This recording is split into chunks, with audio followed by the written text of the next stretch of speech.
illicite et criminalité transfrontalière. Les agents de police seront mieux redéployés sur l'ensemble du territoire pour assurer une meilleure protection civile en complémentarité avec la gendarmerie nationale. En approuvant cette réorganisation de la police nationale, Excellence, Monsieur le Président de la République, vous venez de jeter les bases d'une véritable nouvelle police, disciplinée, professionnelle et au service de nos concitoyens, qui saura faire face efficacement aux nouveaux défis sécuritaires de l'heure pour le bonheur de nos populations. Convaincu du bien fondé et de la justesse de ce choix, je voudrais vous assurer de l'adhésion totale et de l'engagement ferme de tous les fonctionnaires de police à mettre tout en œuvre pour travailler aux côtés des autres forces dans ce nouveau schéma de la refondation afin d'apporter une réponse beaucoup plus appropriée et adaptée à la menace sécuritaire dans notre pays. Le nouveau dispositif prévoit une répartition du territoire en 2 régions de police. La première couvre les régions maritimes et des plateaux. La seconde prend en compte les régions de la centrale, de la Kara et des savanes. 5 secteurs de police sont également créés. Ils sont calqués sur les 5 régions administratives du pays. De plus, de nouvelles unités opérationnelles sont envisagées. Le groupement d'intervention de la police nationale pour la lutte contre le grand banditisme et la conduite des opérations spéciales, les brigades anticriminalité, les brigades de recherche et d'intervention pour protéger les personnes et les biens, les compagnies républicaines d'intervention pour mieux coordonner la gestion de l'ordre public. Et pour les investigations et les affaires judiciaires, la police technique et scientifique sera elle aussi dotée de plus de moyens. On en vient maintenant au premier titre de cette édition, la revue annuelle conjointe de la mise en œuvre de la SCAP, la stratégie de croissance accélérée de l'emploi et de promotion de l'emploi. Quelle appréciation en font les différents acteurs? On verra cela tout à l'heure. Mais d'abord, l'exercice. Le Conseil national de pilotage des politiques de développement s'est en effet peu appesanti ce jeudi sur les résultats, le bilan annuel donc de la SCAP. Une rencontre présidée ce matin par le chef du gouvernement. Le compte rendu de Ziara Alpha avec Edem Soussoukou. Pour la revue annuelle conjointe de mise en œuvre de la SCAP 2013, toutes les catégories d'acteurs de développement sont présentes ou presque. Le Conseil national de pilotage des politiques de développement, présidé par le Premier ministre Célia Godia Oumezonou, veut à travers cet exercice amener ses professionnels à tirer les enseignements du processus d'évaluation et à mutualiser leurs efforts pour corriger les manquements et mieux réussir les projets et programmes de développement. Les 12 mois d'activité ont été globalement satisfaisants et le processus suit son cours pour atteindre les objectifs que le chef de l'État a assignés à la SCAP qui couvre la période 2013-2017. Nous avons fait beaucoup de progrès dans les différents axes de la SCAP, notamment en ce qui concerne les secteurs porteurs de croissance, l'agriculture, l'industrie, le tourisme, etc. Dans les infrastructures de soutien à la croissance, les résultats encourageants qui ont été enregistrés. Dans les secteurs sociaux, l'éducation, la santé, la protection sociale, etc. La gouvernance, avec les progrès dans la mise en œuvre ou le début de la mise en œuvre des recommandations de la CEVGR, le renforcement des forces de sécurité. Dans l'axe 5 concernant le développement à la base, les progrès encourageants enregistrés ont été présentés. Mais vous avez également pu noter qu'il y a encore des défis importants à relever, notamment en ce qui concerne un financement plus adéquat des actions de la SCAP,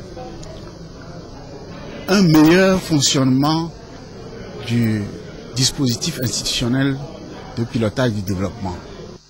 Le Conseil national de pilotage apprécie à sa juste valeur la qualité des débats. Son président précise que chaque organe de ce dispositif a un rôle déterminant en termes d'analyse à effectuer et de résultats à produire. En effet, par le décret 2010-170 du 13 décembre 2010, le président de la République a institué un dispositif institutionnel de coordination, de suivi et d'évaluation des politiques de développement dans le but de mettre en place un cadre institutionnel efficient pour mieux coordonner la mise en œuvre et le suivi et évaluation des politiques de développement en général et de la stratégie de croissance accélérée et de promotion de l'emploi en particulier. Le Conseil national de pilotage des politiques de développement, qui regroupe les différentes catégories d'acteurs de développement, administration publique, secteur privé, société civile, partenaires techniques et financiers, est l'organe de niveau du dispositif chargé de donner les orientations stratégiques nécessaires pour la mise en œuvre, le suivi et l'évaluation efficace des politiques de développement. Le fait que tout ce dispositif soit placé sous notre tutelle traduit la volonté du gouvernement, non seulement d'être à l'avant-garde des orientations stratégiques pour le développement du pays, mais également d'être impliqué dans le dialogue avec tous les acteurs, afin d'assurer la reddition des comptes autour de l'action publique et d'opérer les ajustements éventuels nécessaires et de conduire avec efficacité la mise en œuvre de la stratégie nationale de développement vers l'atteinte de ces objectifs. La présente revue annuelle conjointe de la SCAP ne vise pas à remettre en cause les résultats enregistrés. Cette phase est supposée être franchie avec les différentes étapes du processus de validation du rapport bilan. La revue offre plutôt l'occasion de tirer les enseignements des résultats enregistrés. Le but de notre dialogue ici étant d'échanger sur les problèmes majeurs qui entravent l'attente des résultats escomptés et de nous accorder sur les recommandations formulées pour leur solution. La stratégie de croissance accélérée et de promotion de l'emploi SCAP offre un cadre de développement à moyen terme pour réaliser la déclaration de politique générale du gouvernement et les objectifs du millénaire pour le développement. Elle veut aussi réaliser la vision des autorités togolaises à faire du Togo un pays émergent d'ici 15 à 20 ans. Les appréciations à présent des différents acteurs, ils sont de la société civile, du secteur privé, ce sont aussi des partenaires techniques et financiers. On va les écouter, les avis divergent de Kumasine et d'Emsousoukou. Les acteurs non étatiques notent des performances encourageantes de la SCAP en 2013. On relève que la croissance est maintenue à un niveau honorable.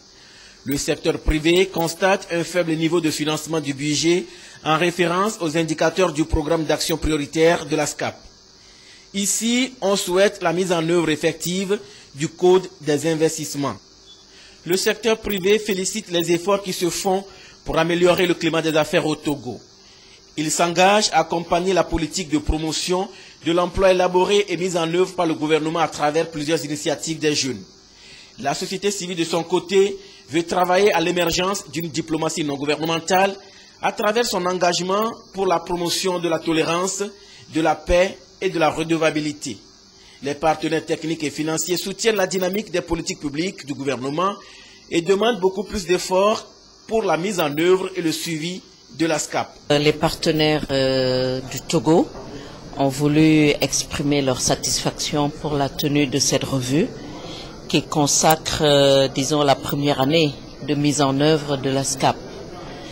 Donc les partenaires techniques et financiers sont pleinement engagés dans la mise en œuvre de la SCAP comme ils l'ont été dans sa formulation. Donc une année de mise en œuvre, ce n'est qu'un début.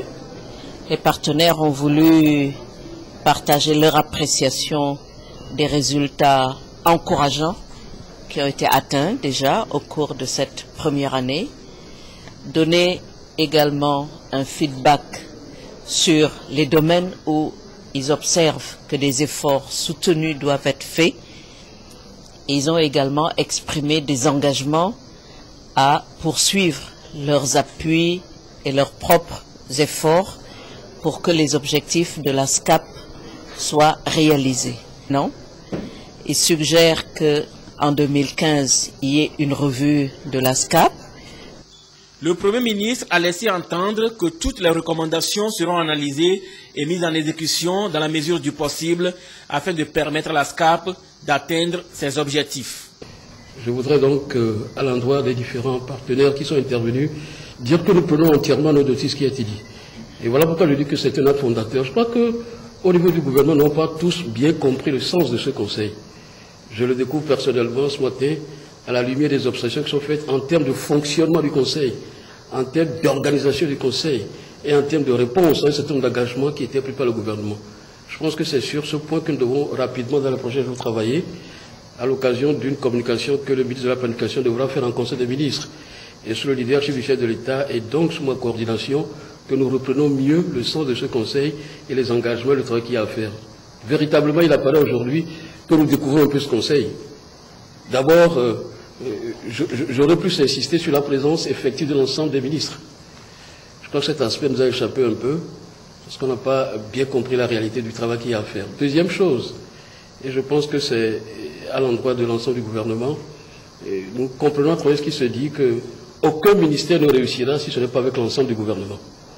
Donc les ministres doivent se remettre en cause totalement par rapport à tout ce qui a été dit, pour qu'il y ait une meilleure coordination, une meilleure transversalité. Ça me paraît un élément important. Les actions développées de manière individuelle par ministère, sans avoir à l'esprit les relations qu'on devrait instaurer avec les autres ministères, et des incidences que les décisions de l'un ou l'autre des ministères peuvent avoir sur les autres, ces actions ne porteront aucun fruit s'ils ne sont pas mis dans un sens de coordination et de volonté commune d'avancer en faisant le point régulièrement de toutes les actions sous la responsabilité du Premier ministre. Et donc je prends toute ma part de ce côté-là et chacun des ministres devra le comprendre. Donc je voudrais remercier l'ensemble des partenaires pour leur intervention, leurs observations, et nous comprenons mieux le sens de ce que nous avons à faire. Nous prenons pour l'engagement que ces choses seront examinées dans le détail et qu'il y aura un autre leadership pour la conduite de ce Conseil avec les résultats qui devraient suivre. Parce qu'en réalité, le vrai problème, ce n'est pas notamment les points qui sont évoqués, de faire c'est d'abord de comprendre que c'est une action commune.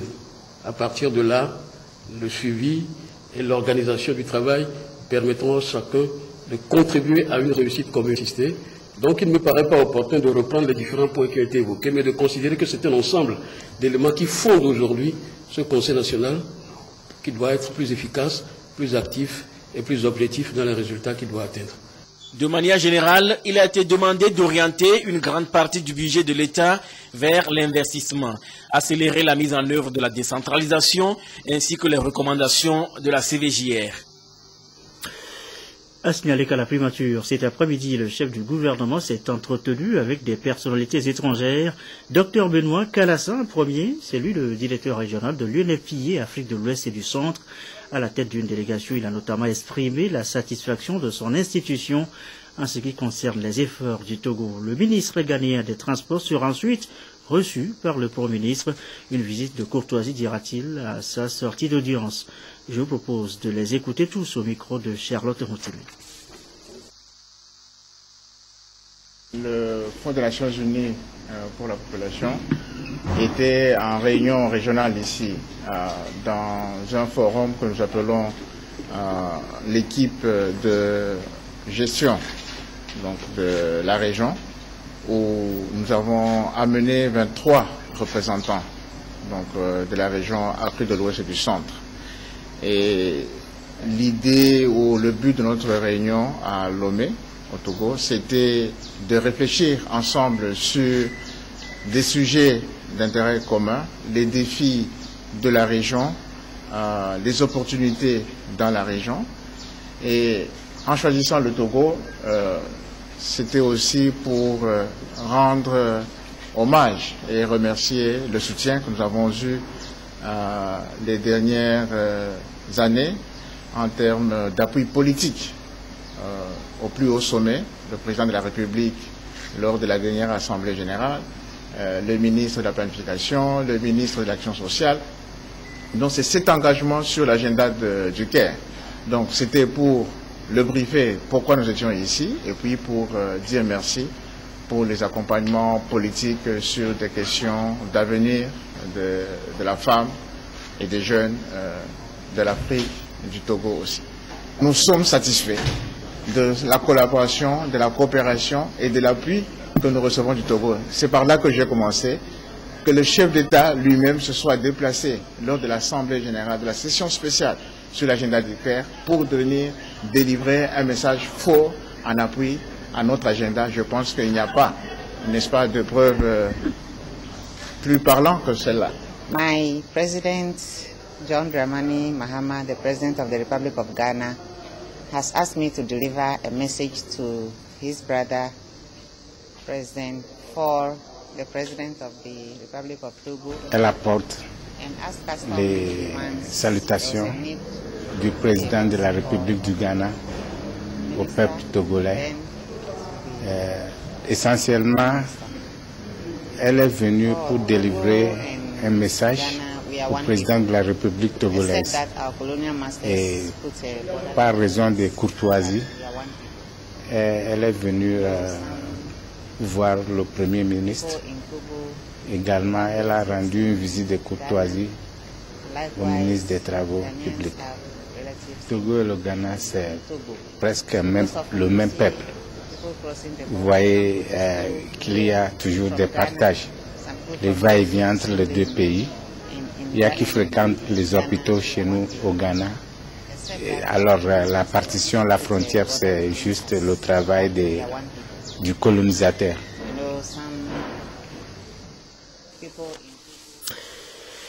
Notre deuxième titre ce soir, le Code des personnes et de la famille. La copie a été revue à l'Assemblée nationale, revue, corrigée et purée de certaines inégalités liées au genre et au droit successoral. C'était ce jeudi en plénière. On retiendra que l'homme n'est plus le seul chef de famille. La responsabilité incombe aussi désormais à la femme. Nancy Chana et Arnaud Kidou.